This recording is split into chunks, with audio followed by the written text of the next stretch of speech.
संपूर्ण महाराष्ट्रात चालणारा घराघरात आणि एक संपूर्ण कुठेही म्हणजे कुठं गोठ्यात चालतो, कुठं नदी किनारी चालतो, कुठं करवंदाच्या जाळीत चालतो, कुठं डोंगरावर चालतो. असा गृहउद्योग नुकताच नावारूपाला आला आणि या गृहउद्योगाचा खुद्द मुख्यमंत्र्यांनाही पुण्यामध्ये येऊन त्याची दखल घ्यावी लागली. कारण हा जो उद्योग आहे हा आहे देशी दारू बनवण्याचा उद्योग. आता ते म्हणाल तुम्ही हे जे सांगता यामध्ये विशेष असं काय आहे की हे तर प्रत्येकालाच माहिती आहे, देशी दारूचं किंवा हातभट्टीची दारू ही संपूर्ण महाराष्ट्रात गावोगावी शहरात गल्लीबोळात अगदी गुप्त जागेमध्ये म्हणजे जेथे अंधार कोठडी असेल किंवा जेथे कोणी येत नसेल अशा पाडक्या घरं वगैरे अशा ठिकाणी ही बनवली जाते. आणि ही जी दारू बनवली जाते यामध्ये म्हणजे काय व्यवस्थितरित्या जे काय प्रमाण असतं, नवसागराचं प्रमाण असतं किंवा त्या झोपडपट्ट्यामध्ये बेकायदेशीरच्या काय हातभट्ट्यावर केली जाते ती, त्याच्यामध्ये गूळ, सडलेले अन्न, फळं, तांदूळ, मोहाची फुले आणि इतर काही नवसागर वगैरे त्यामध्ये टाकत असतात आणि ही दारू व्यवस्थितरित्या तयार करून म्हणजे विकली जाते आणि यामध्ये फार मोठा नफा असतो. ही दारू करण्याचं एक महत्त्वाचं कारण म्हणजे हा नफ्याचा खेळ आहे. कारण यामध्ये खूप मोठमोठे लोक गुंतलेले आहेत आणि त्यांना शेवटी पोलिसांचा संदर्भ आला की मग हे पंटर म्हणून त्यामध्ये टाकत असतात. आता या देशी दारूच्या संदर्भामध्ये ही जर बेकायदेशीर असेल तर ही बेकायदेशीर दारू कायदेशीर करण्यासाठी आता काही प्रयत्न केले गेले पाहिजेत आणि ते प्रयत्न कशा पद्धतीने करता येतील याचा विचार केला गेला पाहिजे. कारण याचं सगळ्यात मोठं असं आहे की कारण देशी दारू म्हणजे CL3 ही दारू जी आहे यांना खूप कडक नियम आहेत आणि ते नियम कसे पाहिजे, साधारण 1974 पासून नवीन परवान्यावर बंदी असल्यामुळे मूळ परवाना इतर व्यक्तीच्या नावावर करण्यासाठी राज्य उत्पादन शुल्क विभागाचे नियमही लागू होतात. त्यानंतर एक शाळा, महाविद्यालय, मंदिरे, मशिदी आणि रुग्णालयाच्या अधिकृत अंतराच्या आत दुकान पाहिजे जातं ते दारू विक्रीचं. त्यानंतर प्रास्ताविक जागा ही इतर कोणत्याही CL3 दुकानापासून किमान 200 मीटर लांब असावी. ST डेपोपासून ठराविक अंतर असलं पाहिजे. अशा नवीन आणि किचकट अशा अटी या CL3 परवान्यामध्ये आहेत आणि आता 1974 पासून नवीन CL3 परवाने देण्यावर पूर्णपणे बंदी घालण्यात आलेली आहे. त्यामुळे आता जर समजा एखाद्याला नवीन दारू सुरू करायची असेल तर त्याला म्हणजे दारू दुकान सुरू करायचं असेल त्याला मूळ परवानाधारक व्यक्तीकडून परवाना विकत घ्यावा लागतो किंवा ट्रान्सफर करावा लागतो. आणि हा CL3चा म्हणजे कंट्री लिकर 3चा परवाना महाराष्ट्रात देशी दारू किरकोळ विक्रीचे दुकान, रिटेल शॉप सुरू करण्यासाठी दिला जातो आणि महाराष्ट्र देशी दारू नियम 1973 अंतर्गत हा परवाना नियंत्रित केला जातो. त्यानंतर प्रत्येक देशी दारूच्या बाटलीवर किंवा पॅकेजिंगवर मद्याचे सेवन आरोग्यासाठी हानिकारक आहे, सुरक्षित राहा, मद्यपान करून वाहन चालवू नका अशी वैधानिक चेतावणी देखील छापणे कायद्याने बंधनकारक आहे. आणि या देशी दारूचे जे एकंदरीत कडक नियम आहेत ते वेगळे आहेत. वयोमर्यादा महाराष्ट्रात मद्य खरेदी किंवा सेवनासाठी कायदेशीर वयोमर्यादा 25 वर्ष आहे, पहिली गोष्ट. त्यानंतर एका व्यक्तीला कायदेशीरच्या स्वतःच्या वैयक्तिक वापरासाठी 2 लिटरपर्यंत सीलबंद दारू बाळगण्याची परवानगी. आणि महाराष्ट्रात वर्धा आणि गडचिरोली या 2 जिल्ह्यामध्ये देशी आणि विदेशी दारूचे उत्पादन व विक्री करवर पूर्ण बंदी आहे. आता कायदे तंतूचे पालन करण्यासाठी देशी दारू खरेदी, वाहतूक, सेवनासाठी राज्य उत्पादन शुल्क विभागाकडून मद्य सेवन परवाना हा म्हणजे लाईफ टाईम परमिट किंवा 1 इयर असणं आवश्यक आहे. त्यानंतर मद्यपान करून वाहन चालवण्यास ड्रिंक अँड ड्राईव्ह सक्त मनाई आहे. रक्त तपासणीत अल्कोहोलचे प्रमाण 0.03 प्रति 100 मिली रक्तपेक्षा जास्त आढळल्यास दंडात्मक कारवाई होते.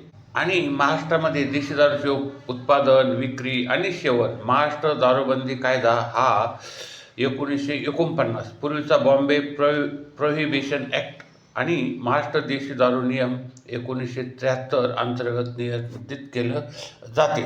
आता महाराष्ट्र शासनाने मान्यता दिलेल्या दुकानामध्ये देशी दारू उदाहरण संत्रा, मोसंबी उपलब्ध असते. ही सुरक्षित आणि नियंत्रित पद्धतीने तयार केलेली असते. आणि ब्रँडेड विक्री रम किंवा बिअरचे छोटे परवडणारे पॅकेज किंवा क्वार्टर अधिकृत मद्य विक्री केंद्रावर मिळतात, म्हणजे 60.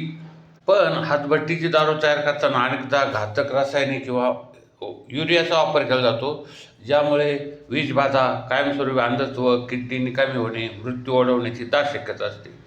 तसेच बेकायदेशीर हातभट्टीची निर्मिती व विक्री करणे हा कायद्यानुसार गुन्हा आहे. हा जरी गुन्हा असला तरीही कलम 65 नुसार विनापरवाना हातभट्टी लावणे, दारू गाळणे, तिची वाहतूक करणे किंवा विक्री करणे यासाठी 3 ते 5 वर्षापर्यंतचा कारावास आणि भारी दंडाची तरतूद आहे. कलम 68 मध्ये बेकायदेशीर बाळगणे, शासकीय परवान्याशिवाय घरात किंवा जवळ हातभट्टीची दारू बाळगल्या कायदेशीर कारवाई किंवा अटकेची तरतूद आहे. कलम 84 नुसार दारू पिऊन गैरवर्तन जर केलं, हातभट्टीची दारू पिऊन सार्वजनिक ठिकाणी दंगा किंवा गैरवर्तन केलं तर पोलीस थेट अटक करू शकतात. आणि कलम 93 नुसार अवैध दारू व्यवसायावर वारंवार अडकणाऱ्या सराईत गुन्हेगाराकडून भविष्यात गुन्हा न करण्यासाठी वैयक्तिक जामीनपत्र म्हणजे पर्सनल बॉन्ड लिहून घेतलं जातं. आता विषारी दारूमुळे मृत्यू झाला थेट सदोष मनुष्यवादाचा गुन्हाही दाखल करण्यात येतो. हातभट्टीच्या दारूमध्ये उदाहरण केमिकल मिथेल अल्कोहोल किंवा मेथेनॉल मिसळल्यामुळे जर कोणाचा मृत्यू झाला किंवा मोठी दुर्घटना घडली तर केवळ दारूबंदी कायदा लागत नाही. अशा प्रकरणात पोलिसांकडून थेट भारतीय न्यायसंहिता BNS अंतर्गत सदोष मनुष्यवध म्हणजे कल्पबेवध होम सुसाईडचा गुन्हा दाखल केला जातो, ज्यामध्ये जन्मठेपेपर्यंतची शिक्षेची तरतूद असते. आता केवळ दारू गाळणाराच नाही तर हातभट्टीसाठी लागणारे रसायन, नवसागर, गूळ, काळा गूळ किंवा मेथेनॉल सारखी घातक रसायने पुरवणाऱ्या मुख्य साखळीतील कच्च्या माल पुरवठादाराही कायद्यानुसार सहआरोपी केले जाते. आता यामध्ये ही दारूबंदी नष्ट करण्यासाठी कलम 11A कायद्यानुसार स्थानिक स्वराज्य संस्था या ग्रामसभेला त्यांच्या गावात दारूबंदी करण्याचा किंवा अवैध विक्री रोखण्यासाठी ठराव मांडण्याचा पूर्ण कायदेशीर अधिकार आहे. त्यानंतर ग्रामरक्षक दल महाराष्ट्र ग्रामरक्षक नियमावली 2017 अन्वये गावात अवैध दारू विक्री पूर्णपणे रोखण्यासाठी 5 ते 11 सदस्याचे अधिकृत ग्रामरक्षक दल तैनात करता येते. तर अशा ह्या प्रकारे हा जो सार्वजनिक उद्योग आहे की जो खूप नफ्यासाठी किंवा एकंदरीत दृष्टिकोनातून जर बघितलं आपण तर विविध कारणासाठी आणि त्यांचे पिणारे जे ग्राहक असतात ते एक सर्वसामान्य असतात. म्हणजे सर्वसामान्य म्हणजे आपले कुठले मजुरी करणारे किंवा इतर काही काम करणारे म्हणजे बांधकाम साईटवर रोजंदारीवर जाणारे असे लोक केवळ आपलं देह विसरावा किंवा आपला थकवा दूर व्हावा यासाठी दारू आणि हे मद्य प्रमाणात घेतात.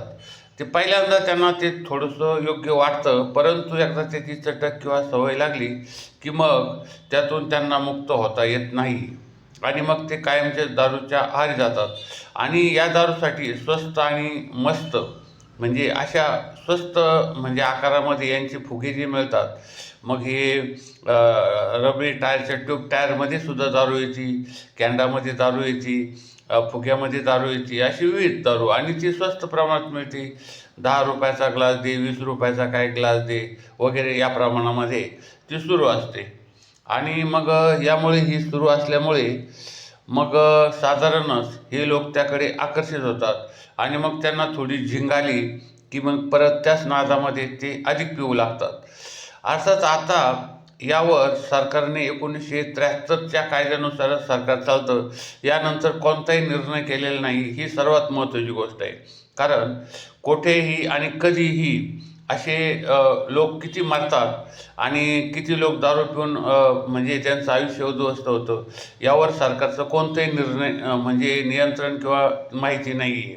सरकारकडे या संदर्भातली कोणतीही माहिती नाही आहे. फक्त कधी येतं 10 पेक्षा जास्त लोक मेले, कधी 20 मेले, कधी 50 मेले, कधी 40 मेले, तेवढ्यापुरतं सरकार जागा होतं. आणि मग प्रत्येक पोलीस ठाण्याच्या हद्दीत असलेल्या या उद्योगाच्या ठिकाणी धाडी घातल्या जातात आणि त्यामध्ये पंटर आणून परत एक काही कोर्टामध्ये दावा दाखल केला जातो आणि त्यानंतर मग सहजासहजी हा दारू उद्योग पुन्हा चालू होतो, पुन्हा त्याच ठिकाणी. म्हणजे हा एक सर्वसामान्य फार मोठा प्रश्न आहे आणि सर्वसामान्य लोकांच्या आरोग्याचा आहे, परंतु सरकार याकडे लक्ष नाही आहे. तर आता यावर उपाय शोधणं एक महत्त्वाचा मुद्दा आहे.